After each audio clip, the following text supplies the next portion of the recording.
Gulistan news में आप सभी का स्वागत करते हैं, खैर मकदम करते हैं। हेल्थ रिलेटेड कुछ अहम इश्यूज पे हमारे साथ आज बात करने के लिए principal secretary union territory of Ladakh Pawan Kotwal साहब हैं। समाज से ज्वाइन करने के लिए बहुत बहुत शुक्रिया। इस वक्त ओमिक्रॉन के हवाले से काफ़ी जो है चर्चा है और तैयारियां देश भर में लगातार जारी है। लद्दाख कितना तैयार है ओमिक्रॉन से लड़ने के लिए? देखिए, ओमिक्रॉन जो है वो एक वेरिएंट है कोविड का, और ये कोविड जितने भी वेरिएंट होते हैं, ये जो हाईली म्यूटेटिंग वायरस है, तो पहले डेल्टा की वेरिएशन आती थी, अब ओमिक्रॉन आई है। तो हमारे यहाँ भी केसेस जो है ओमिक्रॉन के डिटेक्ट हुए थे। जो फर्स्ट केस था हमारा, वो एक मॉन्क थे जो नेपाल से आ रहे थे, और वो हमारे पास रहे दिसंबर महीने में, पूरे 10 दिन रहे, बिल्कुल फिट थे, उनमें कोई ऐसा हमें शक नहीं हुआ कि एसिम्टोमेटिक थे वो। फिर वो डिस्चार्ज हो गए, और तब तक उनकी जो दिल्ली से जब रिपोर्ट आई जेनेटिक सीक्वेंसिंग की, तो जब वो डिस्चार्ज हो चुके थे उसके 7-8 दिन बाद जो है हमें रिपोर्ट आई कि वो ओमिक्रॉन से अफेक्टेड थे। तो इमीडिएटली वो जिन लोगों की कांटेक्ट में आए थे हमने उन सब का टेस्ट किया, और वो जहाँ जहाँ वो गए थे उसकी ट्रेसिंग की, और सब लोगों को जो है टेस्ट किया। उसके बाद फिर हमारे पास दूसरा केस आया कुछ देर के बाद, वो भी नेपाल से आ रहे थे। फिर कोई 6-7 केस और आए हैं जो कि ट्रैवलर्स से, जो बाहर से आए हैं। लेकिन हमारे जो हम ये देखते हैं कि जब ये आपने भी अभी नोटिस किया होगा कि सडनली बहुत तेज़ी से पॉजिटिव केस बढ़ रहे हैं, क्योंकि हम बहुत ज़्यादा संख्या में RT-PCR करते हैं। 90% तक हम RT-PCR करते हैं। तो RT-PCR की रिपोर्ट्स जो हैं, हमारे यहाँ इतना अच्छा इंफ्रास्ट्रक्चर हमने RT-PCR टेस्टिंग का डेवलप किया है। लगभग हम दिन में 3000 के करीब RT-PCR टेस्ट कर सकते हैं। हम कर रहे हैं कोई 1000-1200 के करीब, क्योंकि एक नॉर्म है कि आप किस लोग को टेस्ट करना है आपने। तो जैसे हम टेस्ट कर रहे हैं, हम देख रहे हैं कि पॉजिटिविटी रेट बढ़ रहा है। लेकिन उसमें एक हमें एक और जो जिस चीज़ से मैं लोगों को ये कहूँगा कि सीवियरिटी बहुत कम है, यानी कि बहुत सारे लोग जो हैं वो होम आइसोलेशन में हैं, और लोग घर में ही ठीक हो रहे हैं। और अब तो ये नॉर्म है कि अगर आप सिम्टोमेटिक थे और 7 दिन एसिम्टोमेटिक रहे, तो उसके बाद आपको टेस्ट भी नहीं कराना है। तो ये जो है कि लोग हॉस्पिटल एडमिशन इवन हमारे यहाँ आज की डेट में भी कोई 40 के करीब है, ज़्यादा नहीं है। लेकिन हमारे पास कम से कम लगभग कोई 350 के करीब फुली इक्विप्ड जो है कोविड के बेड्स हैं। तो अभी हमारी कैपेसिटी, अब आप कहें तो हमारी लगभग बहुत कम जो है हमारी यूटिलाइजेशन हुई है कोविड बेड्स की। और हमारा जो ऑक्सीजन का इंफ्रास्ट्रक्चर है, जो हमारे ICUs हैं, जो हमारे कोविड हॉस्पिटल्स की और दूसरा इंफ्रास्ट्रक्चर है, स्टाफ है, कोविड सेंटर्स हैं, वो सारे जो हैं वो फुली तैयार हैं, और लोगों को हम वहाँ भेजते हैं और उनकी देखभाल करते हैं। और हम पूरी तरह से किसी भी मरीज़ को या किसी भी आदमी को जो है, चाहे वो ऑक्सीजन की अवेलेबिलिटी हो, चाहे वो ट्रीटमेंट हो, चाहे ड्रग्स हो, चाहे टेस्टिंग हो, वो हमारे पास पर्याप्त मात्रा में है। सर, खासकर अगर हम लद्दाख की बात करें, बहुत सारे दूर दराज जगह हैं, और कहीं ना कहीं अगर हम मेडिकल डॉक्टर्स की बात करें, डॉक्टर्स की कमी हमें महसूस होता है। इसको मद्देनजर रखते हुए लोगों ने कॉन्ट्रैक्ट बेसिस पे अपॉइंटमेंट किया है डॉक्टर्स की। तो परमानेंट अपॉइंटमेंट के लिए किस तरह की सोच विचार हैं, और क्या पॉलिसी बन रहा है परमानेंट अपॉइंटमेंट के लिए? हमारे यहाँ पे एक तो आपने भी नोट किया होगा कि हमारे जितने भी non gazetted service recruitment rules हैं वो तैयार हो चुके हैं, और हमने लगभग कोई 850 के करीब वैकेंसीज जो हैं वो स्टाफ सिलेक्शन कमीशन को भेज दी है। अब दूसरी एक्सरसाइज चल रही है बहुत तेज़ी के साथ कि जो डिस्ट्रिक्ट लेवल की पोस्ट हैं वो आइडेंटिफाई की जाएँ, और वो जो डिस्ट्रिक्ट रिक्रूटमेंट बोर्ड है LSDCs के तहत वो वहाँ भेजे जाएँ। अब रह गया एक कैटेगरी जिसे हम गजटेड ऑफिसर कहते हैं। तो गजटेड ऑफिसर रिक्रूटमेंट रूल जो है वो भी काफ़ी तेज़ी के साथ जो है उसके ऊपर काम हो रहा है। वो जैसे वो फाइनलाइज होते हैं, तो उसके बाद जो वैकेंसीज हमारे पास गजटेड रिक्रूटमेंट रूल में होंगी, उनको भी जो है UPSC को भेजा जाएगा सिलेक्शन के लिए। आज की डेट में हमारे पास लगभग 25% ओवरऑल गैप है, यानी कि मान लीजिए अगर हमारे पास 2200 के करीब पोस्ट सैंक्शन है, उसके अगेंस्ट हमारे पास 1700 के करीब एम्प्लॉई है। तो हमारे यहाँ 25% डेफिसिट तो है, लेकिन इसको हम NHM के थ्रू बहुत ज़्यादा संख्या में मीट करते हैं, और जिसमें कि बाहर से लोग आते हैं, बाहर से भी डॉक्टर सर्व कर रहे हैं। मैंने देखा कि कर्नाटका के डॉक्टर जो है नुब्रा में और चुशूल में बैठ के सर्व कर रहे हैं। तो ये कमी जो है हम NHM के थ्रू पूरी करते हैं, और बहुत सारे डॉक्टर जो हमने NHM से भी लगाए हुए हैं। तो ये जो पूरी कोशिश है कि लोगों को एक अच्छी क्वालिटी की हेल्थ केयर जो है दूर दराज के इलाकों में भी मिल जाए। एनएचएम एम्प्लॉयज़ की बात करें और जो एनएचएम में काम कर रहे सर्विस कर रहे लोगों की बात करें, जो एक्सपीरियंस्ड लोग हैं, जो जिन लोगों ने 10-10 साल तक सर्विस किया है एनएचएम में, वो पिछले कई टाइम से डिमांड कर रहे हैं कि रेगुलराइजेशन के लिए पॉलिसी बनाया जाए, परमानेंट के लिए पॉलिसी बनाया, जो कि देश के कुछ स्टेट्स में इस तरह की पॉलिसी बनते हुए देखा है। क्या लद्दाख में भी इस तरह की पॉलिसी बन रहे हैं परमानेंट के लिए? वाह, बस इतने में? वाह नहीं, बस इतने में ताजमहल चाय का वही स्वाद अब नई कीमत में 100 ग्राम पैक सिर्फ 40 रुपए में। ताज अब और भी वाह। वाह ताज। देखिए, यहाँ आने से पहले मैंने लगभग 2.5 साल जो है मैं प्रिंसिपल सेक्रेटरी हेल्थ रहा हूँ पूरी JNK का, और इसके ऊपर उस वक्त भी काफ़ी काम हुआ था कि ये जो NHM के एम्प्लॉयज़ हैं बहुत सारे जो हैं ये 10-10, 15-15 साल से लगे हुए हैं और अभी ओवर एज हो चुके हैं, अभी ये रेगुलर रिक्रूट में भी नहीं आ सकते हैं। तो और मोस्टली ये लड़के जो हैं उनमें ज़्यादातर संख्या जो है वो आयुष डॉक्टर्स की है।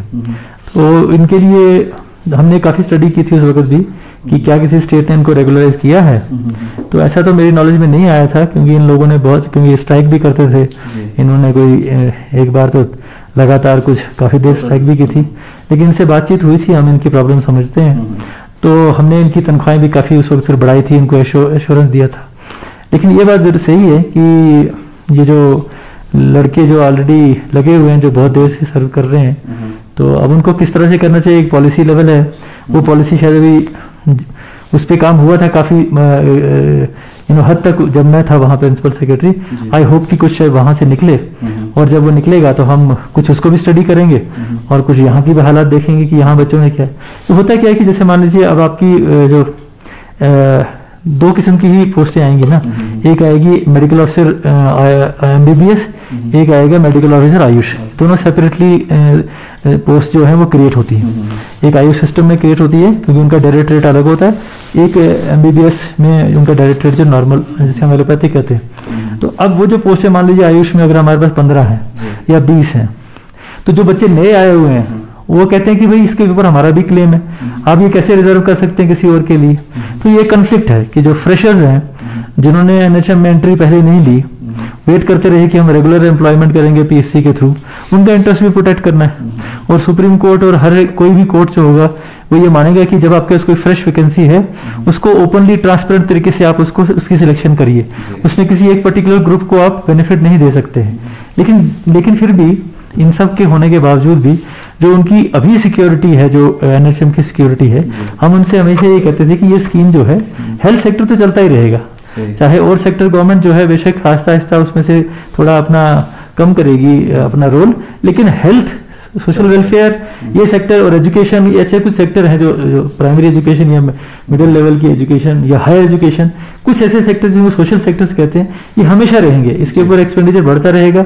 ये इनको कभी भी नौकरी से, इनके टर्म्स एंड कंडीशन जो हैं उनको और अट्रैक्टिव जरूर बनाया जा सकता है। खासकर इस वक्त लद्दाख में जिस तरह से हम स्टडी कर रहे थे, गायनी की बहुत ज़रूरत है, और गायनी के साथ साथ जो इम्पोर्टेंट अपॉइंटमेंट्स इस वक्त होने की ज़रूरत है, ऑर्थो की बात करें, मेडिसिन की बात करें या साइकेट्रिक की बात करें, तो इन इश्यूज़ को मद्देनजर रखते हुए आपकी तरफ से क्या एक इनिशिएटिव ले सकते हैं, नीट को स्पेशली लद्दाख के लिए एक रिजर्वेशन दिया जाए तब तक जब तक ये फुलफिल हो सके? और जी ठीक कह रहे हैं, लेकिन इसका मैं दूसरे तरीके से, आप बेसिकली इसका असली इशू दूसरा है। असली इशू इसमें ऐसा है क्योंकि गायनेकोलॉजिस्ट तो आप उतने लगा सकते हैं जितने आपका सैंक्शन पोस्ट है, मतलब ऑर्थोपेडिशियन आप उतने लगा सकते हैं जितने पास आपके पास सैंक्शन पोस्ट है।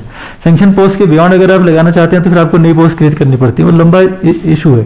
लेकिन अभी जो आपका पॉइंट ये है, जो बच्चे मेरे पास आते हैं और जो मैंने उनके प्रॉब्लम सुनी है, जो मुझे लगता है कि उसमें उनका मेरिट है, वो ये है कि वो कहते हैं कि हमें जो ST की रिजर्वेशन मिलती है वो हमें मिलती है 2% लेह के लिए, 2% कारगिल के लिए, जो हमारी पुराना जो हमारा शेयर था ओवरऑल JNK के ST रिजर्वेशन में, वो हमें मिलता है। वो अभी भी जो है वो गवर्नमेंट ऑफ JNK के ऑर्डर्स के मुताबिक कॉम्पिटेंट अथॉरिटी के जो है वो देती है। आज की डेट में भी हमारे बच्चों को वहाँ पे सीटें मिलती हैं। अब उनका जो दूसरा इशू ये था कि जब हमारे पास रिजर्वेशन जो पोस्ट ग्रेजुएशन सीट्स की बात आती है, अगर मान लीजिए हमारे पास पोस्ट ग्रेजुएशन सीट्स वहाँ पे जो है 100 है मान लीजिए मेडिसिन में या गायनी में, तो उसमें भी हम 2 सीट के ऊपर लेह का हक बनता है। और अगर अगर एसटी की सीट 100 है रिजर्वेशन में, 2 सीट जो है वो लेह की बनती है और 2 सीट कारगिल की बनती है, तो हमें उसमें से भी शेयर मिलना चाहिए डिपेंडिंग मतलब in proportion of our reservation Kota.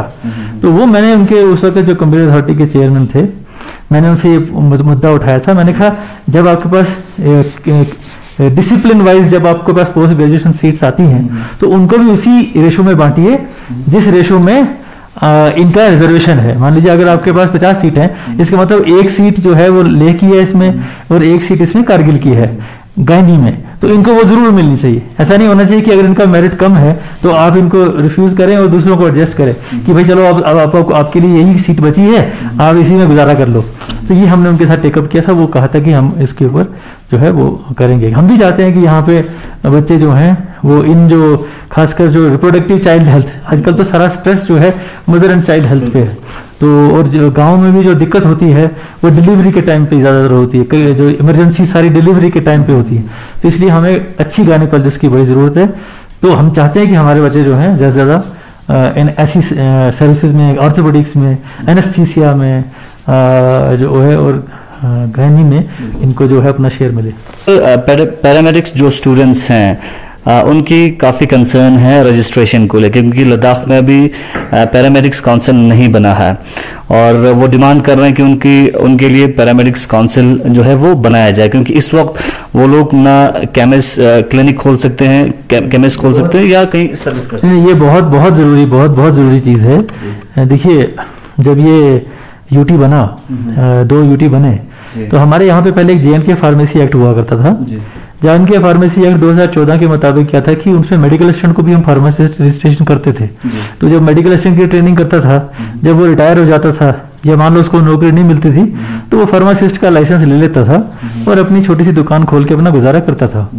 लेकिन जब हम यूटी बने तो हमारा JNK फार्मेसी एक्ट जो है वो सुपरसीड हो गया, हमारे ऊपर जो है इंडियन फार्मेसी एक्ट जो है, सेंट्रल एक्ट जो है 1948 वो लग गया। लेकिन 1948 एक्ट जो है वो उसमें साफ लिखा हुआ कि कौन फार्मासिस्ट है। वो कहते हैं कि जिस आदमी ने फार्मेसी की ट्रेनिंग की है, डिप्लोमा किया फार्मेसी में, डिग्री किया फार्मेसी में, फार्मेसी सब्जेक्ट में उसने अगर कुछ किया है वही फार्मासिस्ट कहला सकता है। मतलब only he a person who knows about drugs और medicine, not a person of medical assistant. Medical assistant तो क्या होता है कि वो असिस्ट करता है डॉक्टर को, जैसे मान लीजिए पट्टी लगानी है, ऑपरेशन छोटा सा करना है, स्टिचिंग करनी है, तो वो पहले हमारे पहले वाले एक्ट के मुताबिक उसको भी मिलता था, वो भी दवाइयाँ बेच सकता था, तो वो डिस्पेंसिंग कर सकता था। लेकिन अब जो इंडियन फार्मेसी एक्ट है तो इसमें काफ़ी ज़्यादा, आपको मालूम है, काफ़ी ज़्यादा इसमें परेशानी हुई थी। फिर जब अप्रोच किया गया, JNK गवर्नमेंट ने भी अप्रोच किया जब गवर्नमेंट ऑफ इंडिया को, तो उन्होंने फिर इसमें फार्मेसी एक्ट में एक अमेंडमेंट कर दी, सेक्शन 32C। सेक्शन 32C में उन्होंने कहा कि जितने भी फार्मासिस्ट JNK फार्मेसी एक्ट के तहत रजिस्टर हुए हैं उनको हम एक टाइम में एग्जाम्पशन देते हैं, वो फलाने टाइम के अंदर 31 अक्टूबर 2021 तक JNK के बारे में कहा उन्होंने, वो आके वहां रजिस्ट्रेशन करवा लें, जो भी उनके पास डिग्री थी हम उसको मान लेंगे। तो वो उन्होंने एक वाया मीडिया निकाला, लेकिन फ्रेश जो होंगे। वाह, बस इतने में वाह नहीं, बस इतने में ताजमहल चाय का वही स्वाद अब नई कीमत में 100 ग्राम पैक सिर्फ 40 रुपए में। ताज अब और भी वाह। वाह ताज।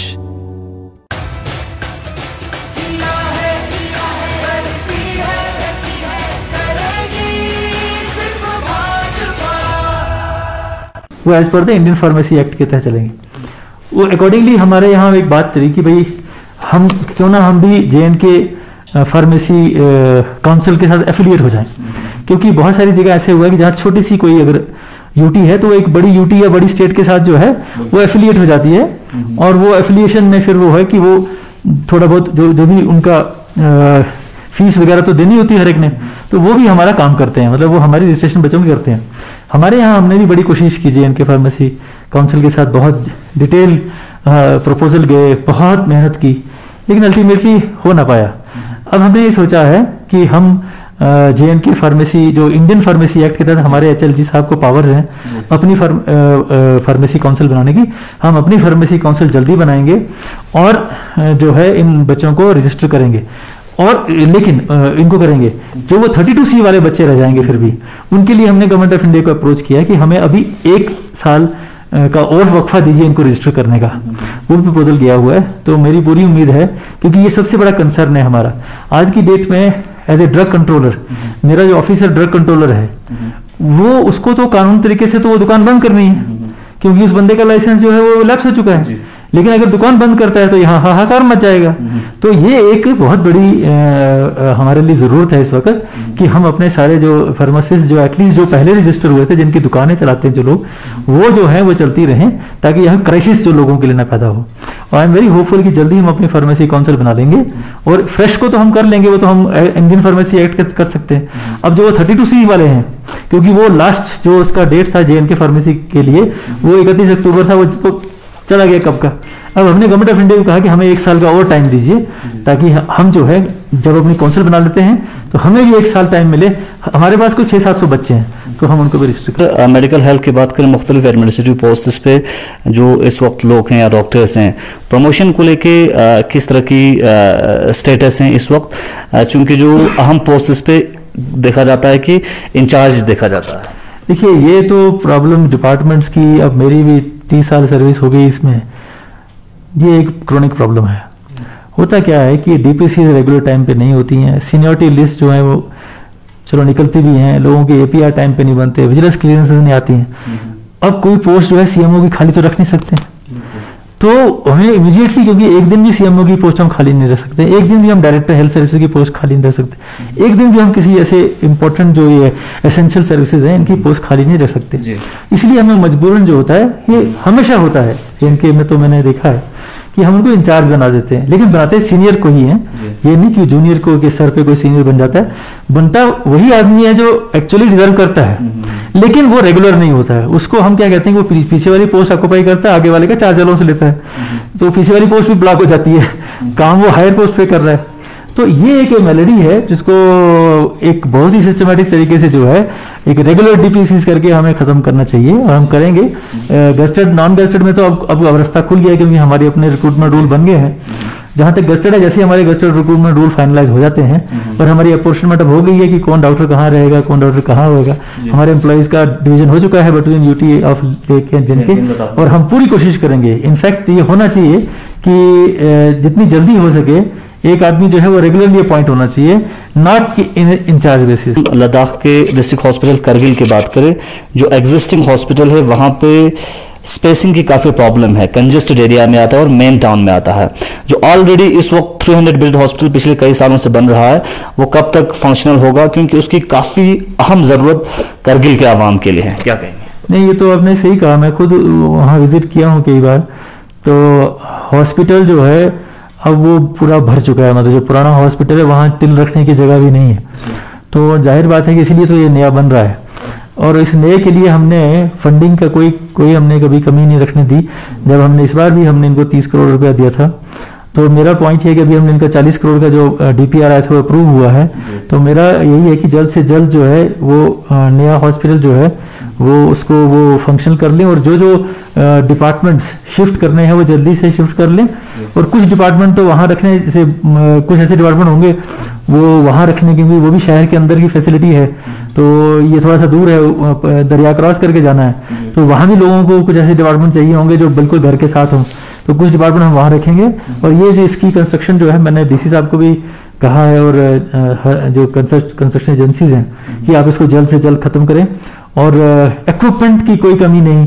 अभी मैंने इनको कहा है कि आप जितना भी इक्विपमेंट लेना आप इसको इक्विपमेंट लीजिए, हमारा ही लेना है तो हमारा ही लीजिए, उसको चलाने के लिए ट्रेनिंग करवानी है, लोगों की ट्रेनिंग करवाइए, ताकि ये खुद कफील एक इंडिपेंडेंट बढ़िया सा डिस्ट्रिक्ट हॉस्पिटल बन जाए। बात करगिल के एक और जगह जहां पे काफ़ी पॉपुलेशन ज़्यादा माना जाता है, TSG ब्लॉक की बात करें, जियनपुर में 20 बेडेड हॉस्पिटल बना है, और रिसेंटली गवर्नर LG साहब ने भी विजिट किया, इससे पहले आपने भी विजिट किया है। कब से फंक्शन होगा? वहाँ के लोग काफ़ी लंबे वक्त से इंतजार कर रहे हैं। देखिए, उसका तो ये कहानी है कि बिल्डिंग बन गई लेकिन स्टाफ नहीं है। मान लीजिए, इसलिए आजकल तो गवर्नमेंट ऑफ इंडिया का स्ट्रिक्ट इंस्ट्रक्शंस होता है कि जब तक कोई इंस्टीट्यूशन क्रिएट नहीं हुआ है तब तक आप उसके लिए बिल्डिंग मत बनाइए, क्योंकि वो फिर इन्फेक्टियस रह जाती है। जैसे there is nothing like PHC Jiyampura, जो PHC है वो शायद एक ही है, वो TSH, तो तीनों के लिए एक PHC है। तो हुआ क्या है कि बिल्डिंग तो बन गई, लेकिन अब मैंने उनको, जब मैं विजिट पे गया तो मैंने कहा अब इसका क्या हल है, मैंने कहा आपकी पीएचसी तो चल रही है जिसका नाम टीएसएच है, तीनों का नाम लेता है इकट्ठा, जो पीएचसी है, आप हमें इजाजत दें तो हम उनमें से कुछ डॉक्टर यहाँ शिफ्ट कर लें। वो कहते नहीं, ये भी नहीं होना चाहिए, आप यहाँ के लिए फ्रेश क्रिएट करें। तो ये क्रिएशन का प्रपोजल तो गवर्नमेंट ऑफ इंडिया करता है, तो एक किस्म से आपको नई पीएचसी जो है वो सेक्शन करवानी है।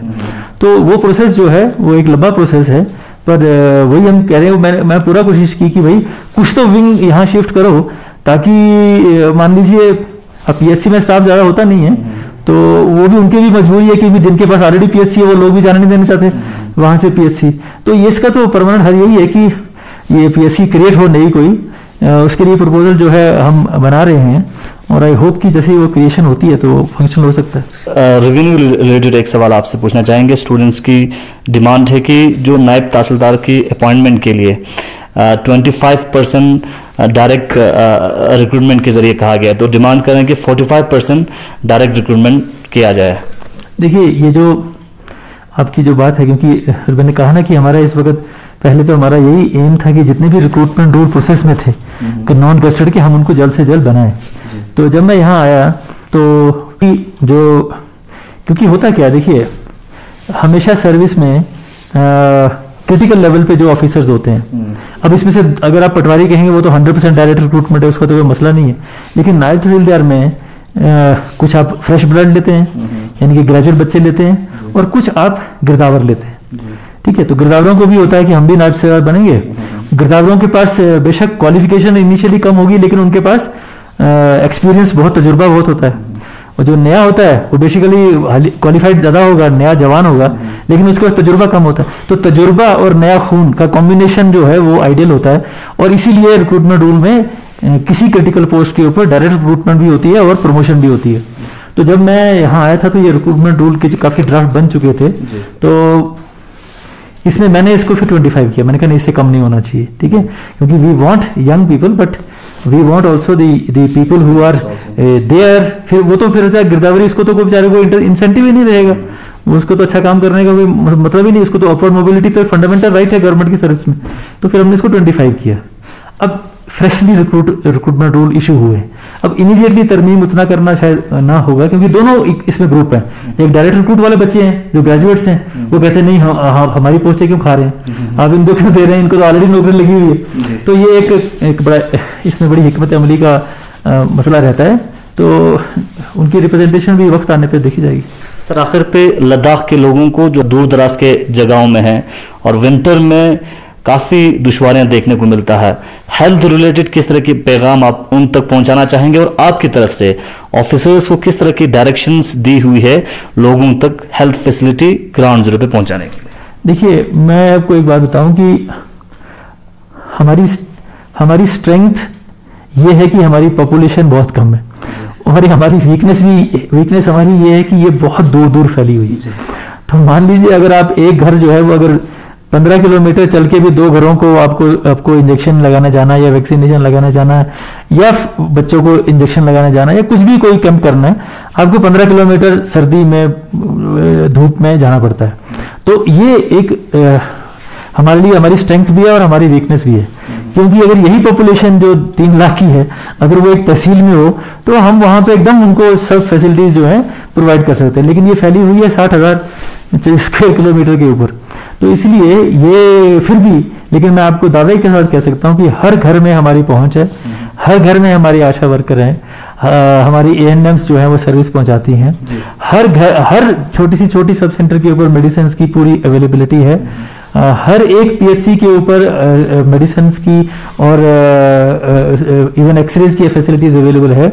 PHC न्योमा जैसी जगह जो फार फ्लंग है वहाँ पे हमारे पास डिजिटल एक्सरे अवेलेबल है, वहाँ पे हम ICU तक बनाने जा रहे हैं, वहाँ पे ऑक्सीजन प्लांट लग गया है, तो दुर्बुक जैसी जगह पे हम ऑक्सीजन प्लांट लगा रहे हैं। जांस्कर में हमने ऑक्सीजन प्लांट लगाया है, वो खैर वो तो SDH है।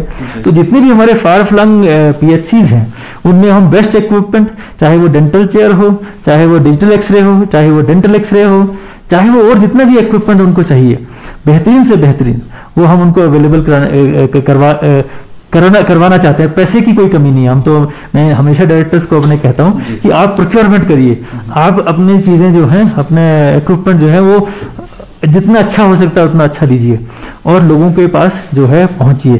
तो हमारी आज की डेट में, और हम हर साल में एक एनुअल हेल्थ सर्वे करते हैं जहां हम घर घर जाके उनका रिकॉर्ड हमारे पास रहता है। आज की डेट में भी जब हम वैक्सीनेशन कर रहे हैं तो हम सरपंचों से एक सर्टिफिकेट लेते हैं कि इस गांव में 50 लोग हैं, जिसमें से कि इतने लोगों को डबल डोज हो चुका है, इतने लोग जो है थर्ड डोज के लिए तैयार हैं और इतने लोग जो हैं वो परमानेंटली बाहर जा चुके हैं किसी काम के सिलसिले में।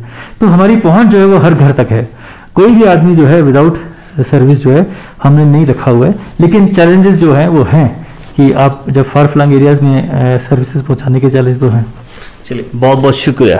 हमारे साथ बात कर रहे थे principal secretary union territory of Ladakh doctor Pawan Kotwal साहब, और बहुत ही अहम इश्यूज पे बात की लद्दाख के अंदर हेल्थ के हवाले से, और साथ साथ कुछ और भी अपडेट्स आप तक हमने पहुंचाने की कोशिश की इस प्रोग्राम में।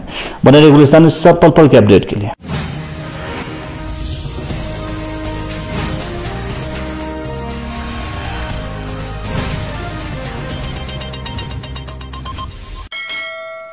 कोरोना में जिसने सुरक्षा कवच दिलाया और मुफ्त टीका दिलाया, लॉकडाउन में राशन दिया, ये चूल्हा बुझने नहीं दिया, उसी को जिताएंगे और किसे।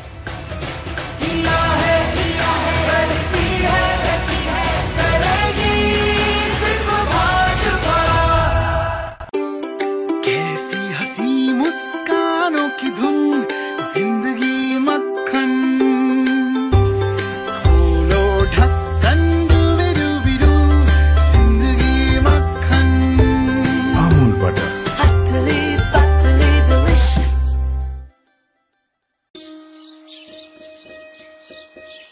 वाह, बस इतने में वाह नहीं, बस इतने में ताजमहल चाय का वही स्वाद अब नई कीमत में 100 ग्राम पैक सिर्फ 40 रुपए में। ताज अब और भी वाह। वाह ताज। पूरा 28 लीटर दूध देती है मेरी गाय, और पहले तो दिखाने में भी शर्म आवे थी। फिर डॉक्टर साहब ने बताया फीड ऐसी खिलाओ कि दूध बढ़े मगर सेहत की कीमत पर नहीं। असीस मिल्क श्योर 30 भरपूर दूध देने वाले